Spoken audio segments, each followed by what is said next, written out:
Have you ever wondered how life was in the medieval kingdoms? Let's take a step back in time between the 5th and 15th centuries to be exact. This was the era of the medieval kingdoms, an epoch marked by the emergence of powerful kingdoms following the collapse of the mighty Roman Empire. These kingdoms were not just political entities, they were living, breathing societies with complex structures and dynamics. Picture a world where kingdoms rose and fell, where the echoes of clashing swords and the cheers of victorious warriors filled the air. This was a time when the word empire took on a new meaning, a time when the strength of a kingdom was measured not just by its wealth, but by the bravery and honor of its knights. Now imagine a time of knights, castles and serfs where power was held by the few and the many worked the land. Welcome to the world of medieval kingdoms. Knights, the warriors of the medieval kingdoms, but were they just men in armor? Far from it. The role of knights was much more complex and significant. They were the backbone of the feudal system, serving their lords in return for lands, known as fiefs. But to become a knight was no simple feat.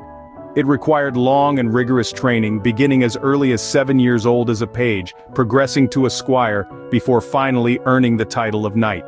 These knights were not just warriors, they were guided by a code of chivalry, a set of moral and social rules that emphasized honor, courage, and loyalty. This code dictated their conduct in warfare and in courtly love, shaping them into symbols of bravery and nobility. So when we think of knights, we shouldn't just picture a man in armor galloping into battle. Knights were more than warriors, they were symbols of honor, duty, and loyalty. Castles, towering fortresses of stone and wood, but why did they become so integral to the medieval kingdom? Imagine a world where your home had to be your fortress, your refuge, and your office. That was the reality for lords and ladies in the Middle Ages. Castles with their imposing walls and intricate defenses were built to withstand the most tenacious of foes, yet they served a purpose far beyond mere military defense. These fortresses were symbols, grand statements of power and wealth. Their towering heights and sprawling grounds served as a clear message to all. The lord here is powerful, wealthy, and not to be trifled with. But castles weren't just for show or defense. Inside those thick stone walls, the administration of the land took place. They were the epicenter of planning, decision-making, and justice. Castles stood as a testament to the power and wealth of the lords, a fortress in times of war and a home in times of peace. Feudalism, a term that brings to mind a pyramid of power, but how did it shape the medieval kingdoms? Let's delve into this. At the apex of this pyramid stood the king, the ultimate authority. He granted land, known as fiefs, to his most loyal nobles, the lords or barons, in exchange for their military support. These lords, in turn, had vassals under them, knights who pledged their loyalty and services in return for protection and a piece of land. Further down the pyramid were the serfs, the backbone of the economy.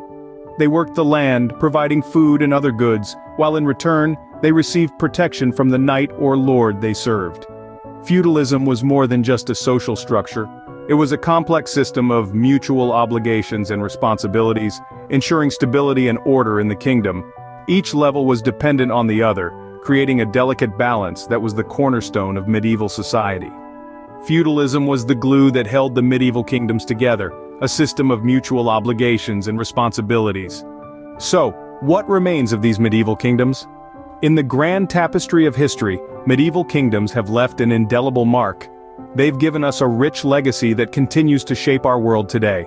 Recall the knights, those chivalrous warriors, who set a precedent for military organization, their codes of honor influencing modern ethical frameworks.